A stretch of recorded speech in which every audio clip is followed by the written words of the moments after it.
Muy buenos días. Les damos la bienvenida al módulo de participación privada en inversiones públicas en infraestructura.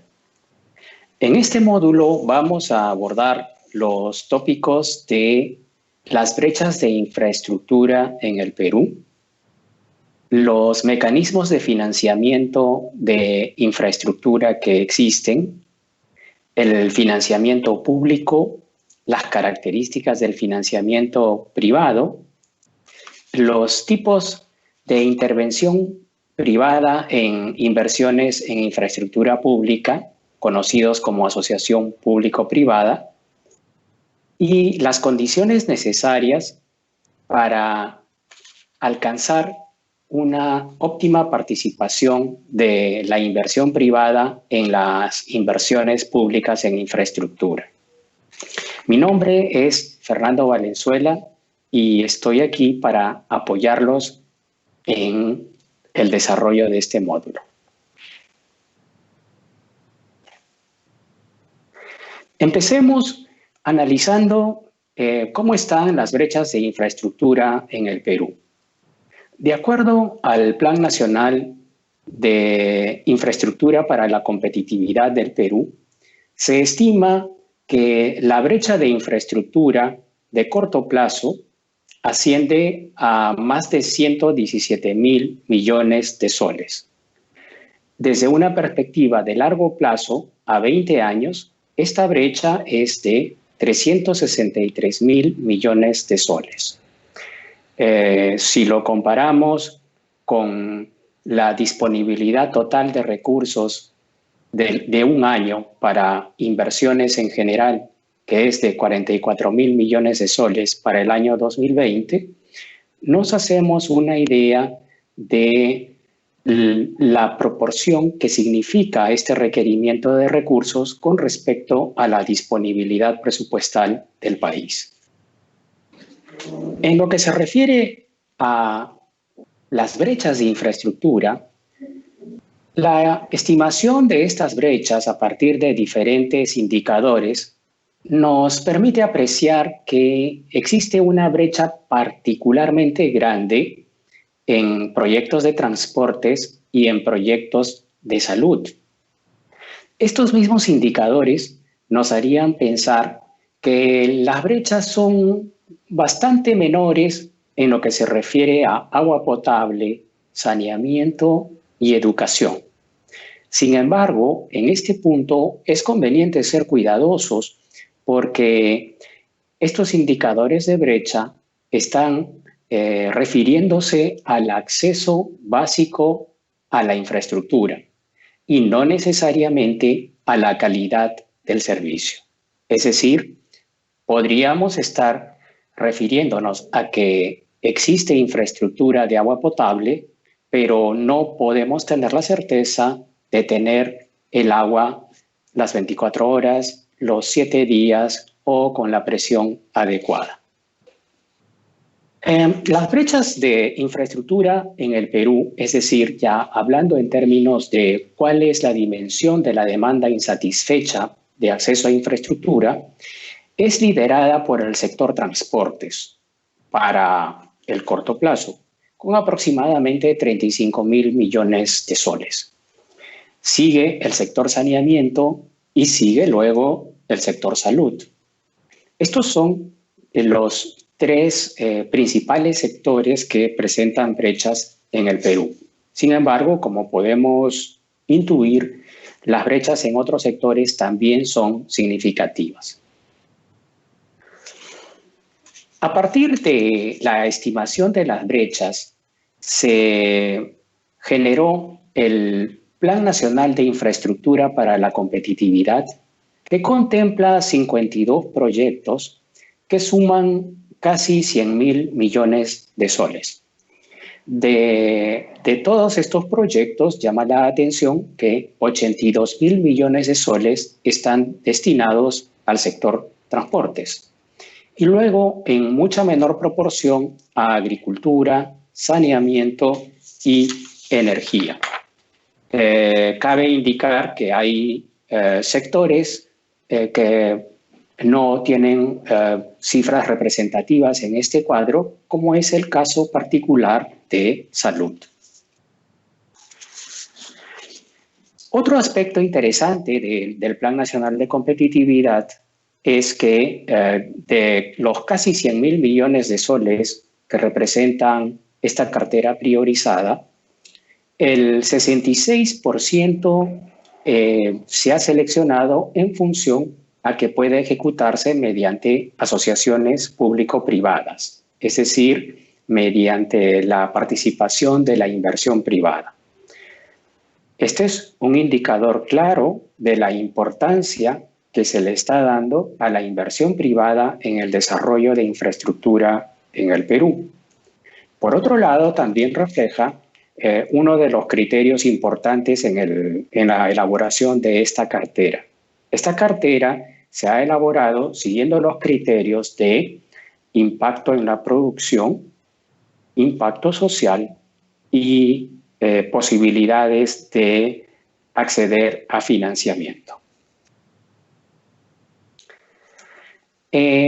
Hablando de financiamiento, los mecanismos de financiamiento que existen para el desarrollo de infraestructura pública normalmente son dos. Los mecanismos de financiamiento público que están conformados por las fuentes provenientes del fisco o las fuentes provenientes de la banca multilateral que concede préstamos a los países. Y por otro lado está el financiamiento privado, es decir, la participación de inversionistas privados. Existen diversas modalidades de participación del sector privado, pero aproximadamente se pueden clasificar como en contratos de aventura conjunta o joint venture, contratos de construcción, operación y transferencia y contratos de concesiones. En lo que se refiere al financiamiento público, el financiamiento más conocido y el más utilizado es el que proviene del propio fisco, de las recaudaciones fiscales. Sin embargo, este financiamiento tiene la limitación que solo tiene el alcance de la disponibilidad presupuestal que pueda tener el gobierno. Y como vimos, frente a la dimensión de las brechas que existen, estar supeditado solo a la capacidad recaudadora del Estado sería una severa limitante al desarrollo de infraestructura. La segunda opción es, desde el punto de vista del financiamiento público, es el endeudamiento, endeudamiento en general y en particular de las agencias bilaterales o multilaterales como el Banco Interamericano de Desarrollo o el Banco Mundial. El financiamiento público mediante deuda y particularmente a partir de entidades multilaterales de crédito tiene características particulares y tiene también ventajas específicas. Entre las condicionantes de este tipo de financiamiento está que están destinados únicamente al desarrollo de inversión pública y se espera que sea una inversión pública que genere alto impacto económico y social. Y esto es razonable porque se trata de un endeudamiento y finalmente el Estado lo tiene que pagar. Por lo tanto, hay que asegurar que estas inversiones tengan un impacto positivo. Otro aspecto importante es que suelen tomar varios meses para poderse concretar estas operaciones. Desde el punto de vista de las ventajas, existen y son importantes. La primera es que los préstamos de los bancos usualmente vienen acompañados de asistencia técnica en diversas fases del proyecto, desde la formulación o el diseño del proyecto, en donde la banca multilateral suele proponer recomendaciones técnicas y de diseño para el desarrollo de la inversión. También tienen procedimientos más ágiles de contratación y definitivamente son más ágiles que los procedimientos del sistema de contratación nacional. También la banca multilateral suele exigir un mayor nivel de institucionalidad para la ejecución de los proyectos. Y esto es muy importante porque normalmente las unidades ejecutoras de proyectos financiados por la banca multilateral son entidades con importante dotación de recursos, con importante autonomía y fortalecimiento institucional que le permite ejecutar los proyectos con cierta mayor eficiencia que lo que podría hacer normalmente el sector público. Finalmente, la banca multilateral tiene también el beneficio importante de aportar recursos para el desarrollo de infraestructura. Bueno, son recursos que, eso sí, no son gratuitos, tienen que pagarse. En el siguiente diagrama de Gantt se puede apreciar cómo es un proceso de estructuración de un financiamiento mediante banca multilateral. Estamos presentando a criterio de ejemplo un proceso relativamente acelerado, o sea, un proceso rápido. Y como vemos, por lo menos toma casi 1 año y medio. Y esto se debe a que existen varios subprocesos internos, desde la aprobación de la viabilidad o de la factibilidad, que ustedes lo ven sombreado en amarillo, que muchas veces no toma esos 130 días, dependiendo de la complejidad del proyecto, puede tomar mayor plazo. Y después de la declaración de viabilidad, se siguen otros procesos como son aprobaciones del Consejo de Viceministros, aprobación de la Contraloría, aprobación del Consejo de Ministros y la propia aprobación de parte del banco financiador. Y finalmente, una de las etapas que la evidencia empírica muestra que suele tomar también un tiempo apreciable es la implementación de la unidad ejecutora. Como les comentaba, este es un proceso largo. Sin embargo, la ejecución mediante endeudamiento ofrece la ventaja de tener procedimientos más ágiles y un respaldo o asistencia técnica que permite que el proyecto normalmente alcance sus objetivos. Cabe indicar además que en los proyectos de endeudamiento, antes de entrar en este proceso que está en el diagrama de Gantt, se hace una programación de endeudamiento por parte del Ministerio de Economía y Finanzas, en donde los distintos proyectos de inversión pública se programan en un periodo de 3 a 5 años para que vayan entrando al financiamiento de acuerdo a criterios previamente establecidos. El otro mecanismo de financiamiento importante es el de la participación del sector privado o las APPs. Las APP deviene de Asociación Pública Privada.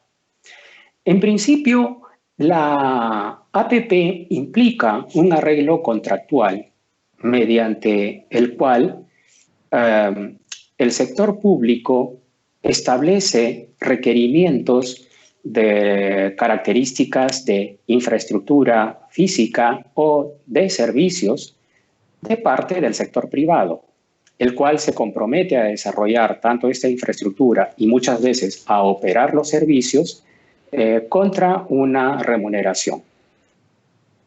Es muy importante que el Estado defina las características del servicio y, consecuentemente, las características de la obra que va a desarrollar el operador privado. Las características de este servicio pueden estar referidas, por ejemplo, si se trata de una carretera, a dimensiones de la carretera, posibilidades de desarrollar velocidad en la carretera, accesos que puedan tenerse a esta carretera y condiciones de mantenimiento. Todos estos servicios deben estar bastante bien definidos. Por su parte, el operador privado lo que va a esperar es tener con mucha claridad el periodo durante el cual o bien va a construir la infraestructura o también va a operar esta infraestructura y, por supuesto, la remuneración que va a obtener. Las APP brindan la posibilidad de generar infraestructura reduciendo el requerimiento presupuestal de parte del sector público, porque en muchas ocasiones el sector privado es el que aporta el financiamiento para el desarrollo de la infraestructura. Finalmente, las APPs también aportan un beneficio importante, y es que el desarrollo de una inversión en infraestructura implica el manejo de diversos procesos que están en un marco de incertidumbre, lo que implica el abordar riesgos. La participación del sector privado, debido a su especialización o debido a sus propios incentivos que los conduce a ciertos niveles de eficiencia, permite distribuir mejor los riesgos del desarrollo de una infraestructura entre el sector público y el sector privado. Algo que, si la infraestructura se desarrollara solo desde el punto de vista del sector público, no podría lograrse y la entidad pública tendría que asumir todos estos riesgos, muchas veces de manera ineficiente. Las APPs pueden clasificarse en términos generales como autosostenibles y cofinanciadas. Las APPs autosostenibles o autofinanciadas son las que se financian a través de las tarifas que se pueden cobrar a los usuarios del servicio que va a proveer una infraestructura. Es quizá el círculo virtuoso que se busca en el desarrollo de una infraestructura, es decir, que lo desarrolle la empresa privada y que la empresa privada se haga pago de su inversión a través de la cobranza de una tarifa justa a los usuarios. Sin embargo, la mayor parte de las veces la infraestructura no es autofinanciada debido a características del mercado local, debido a complejidades del desarrollo de la infraestructura y, en fin, otras razones que originan que el operador privado deba recibir un pago por parte del sector público. Este pago puede darse al finalizar la inversión física o puede darse durante la operación de la infraestructura física por parte de la empresa privada. También puede ser que no se generen pagos, pero que sí el desarrollo de la infraestructura implique que el Estado ofrezca garantías a la empresa privada a fin que esta empresa pueda levantar fondos del sistema financiero internacional con el respaldo que un país está garantizándole. Como habíamos mencionado, la participación del sector privado ofrece diversas ventajas. Quizá las principales ventajas están en el periodo de ejecución de la inversión en infraestructura y en el mantenimiento de la calidad del servicio. En el gráfico, lo que podemos apreciar es en la parte superior la obra pública tradicional y en la parte inferior el modelo de APP. Como podemos apreciar, en la primera etapa quizá la construcción o la estructuración de una APP puede demandar más tiempo y podría implicar mayores costos de transacción, porque finalmente de lo que se trata es de poner de acuerdo a una entidad privada con el sector público alrededor de un objetivo complejo que es el desarrollo de una infraestructura. Sin embargo, las ventajas empiezan a apreciarse desde el momento de la ejecución del proyecto, porque normalmente el sector privado, por ejemplo, desarrolla sus propios procedimientos de contratación que son mucho más rápidos que los sistemas de contratación del Estado. También puede desarrollar sus propios procedimientos de gestión de la ejecución de la infraestructura que pueden ser más ágiles y menos burocráticos que los que tiene el Estado. En consecuencia, se reducen los riesgos de retrasos en la entrega de la obra. Digamos, si una represa se tenía que entregar en 2 años, si la obra se desarrolla mediante el sector público, existe un riesgo importante que no se cumpla ese compromiso.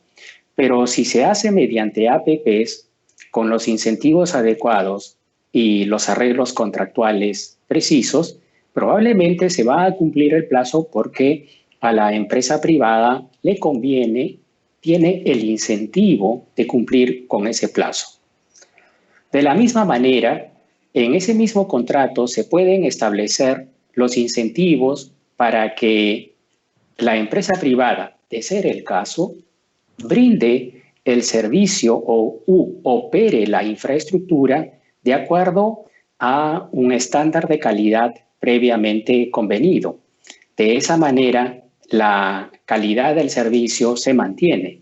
Es un poco como comparar el nivel de calidad de una carretera mantenida por el sector público y el nivel de calidad de una carretera mantenida por un operador privado mediante alguno de los esquemas de concesión.